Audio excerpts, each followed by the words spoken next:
is well, there's all kinds of developers, and I don't know if you. I started writing these blog posts. I think CJ had started it, or Dan Collins, and and I wrote a blog post about there's different courses for different courses. I don't know if you remember that one. And have you ever heard that phrase? No. Wait, different courses for different horses, you said? Different horses for different courses. Oh, okay. The first time I heard it, I was a young whippersnapper about your age, and my boss said it, and I was like, what are you talking about? And he said, well, in horse racing, there's different kinds of tracks, and some are muddy, and some are narrow, some are wide, some are hard clay, and some are grassy, and different horses perform better on different tracks. For whatever reason, they're just like, this horse loves this track. It just does well, and it just runs faster on this track and this other track. And so there's this phrase that basically just is a way of saying that everybody's got their own strengths and weaknesses. And I felt like there's often a culture where there's a tendency to not accept people for the horse that they are, and that they recognize that they have this strength, and sort of put up with their weakness, and or understand like, okay, this guy, he's not the best communicator, but he writes beautiful code, or he's not the best developer, but he really can envision the whole thing, or this guy writes great code, but he doesn't document it worth a crap, like whatever. And so, but everybody's bringing something to the table, and there had a lot of criticism about like I'm not writing unit tests, and I'm working on that and getting better, but like when I started, we didn't know, it was just like, make it work. And this unit testing culture came along sort of after, at least in my little neck of the woods. And so that's and so I'm trying to be a good citizen. I'm trying to improve myself so that I basically, yes, they're good. My weakness is like, I want to see it work. I want to get this thing out. I want to compete. I want to have a button that the competition doesn't have, and we've got a button and they don't have a button, and like, I don't care if it doesn't have a unit test. Like if there's somebody said, show me some code that doesn't have any bugs, and I'll show you some code that should have shipped a long time ago. And so that's kind of like, we can argue, code coverage. If you write a unit test, well, was it a good unit test? Well, let's look at the code coverage. And so you can spend all your time trying to get like, hey, I'm a perfect programmer and I did everything the right way, and there's a flow chart, and I've got a unit test, and it's 100% code coverage. And then the lights go out because you didn't pay the power bill, because your company's losing money, and now they're locking the doors and you're out of business. Uh-huh. So, and maybe some of that comes with age, but we will go out of business if we don't ship.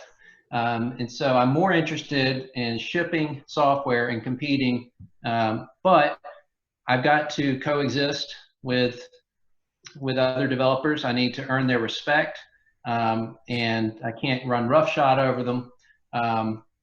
And so I try to, like I said, be a good citizen. I also want to set a good example.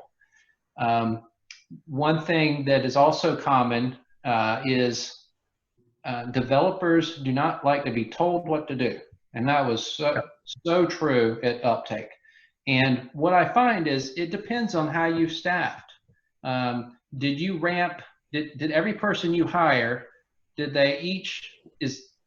you hire nothing but rock stars and nothing but PhDs and nothing but, the top of, like, if you did, and I don't know if I ever shared my presentation with you, and I was right up front and out of the gate with this presentation I gave, which is kind of what part of my interview is called Software to Build Software, which just talks about building platforms that are metadata driven.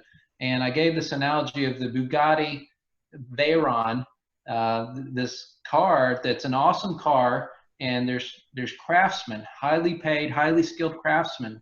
But so if Bugatti hires me to say, we've had this success with this Veyron, we want to industrialize this and turn it into, create an assembly line and start cranking these things out, I'd be like, okay, I know how to do that, but you have to staff that assembly line with people that'll be satisfied doing that work. Yeah. And glad to have the job. And that Bugatti craftsman that is handcrafts the fender and the shape, and he's not going to be satisfied turning the crank. So you have to know the organization. And so if at Uptake, it was a lot of highly talented craftsmen who, in their for natural and normal and expected reasons, would like have their own ideas about how to do something. Well, it's not like this is right and this is wrong. It's just like we can't all be doing whatever we want to do and doing it differently. There needs to be one cook and one direction that we all go. And that may be incompatible with how you staffed. If you ramped up in a project based, so anyway, so in some companies I've been a part of, I would say I've achieved greater degrees of success because of how they were staffed. And I came in and everybody was like, we are so glad you're here. We have no clue what we're doing. Please lead us. And it was just great. And then another place, and IBM was not staffed like that. If you work for IBM, you're a scientist. You probably went there because you're top notch. You're also maybe older at IBM, and so there was a lot of resistance there. So it's my passion is like, I want to build a hammer that's like the best hammer you've ever used, and I want to delight you as my colleague with this hammer that I've created. I'm interested to know how I can make the hammer better. And the old hammer you used to use, you could only hit one nail at a time, but with mine you can hit 10 at a time. And that gives me the greatest satisfaction, is to create a tool that equips someone else to do their job in such a way that it delights them and that they love their job.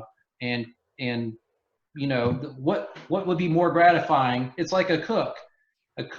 What does he want? He wants to create something that he serves you, and you're like, this is the best thing I've ever put in my mouth.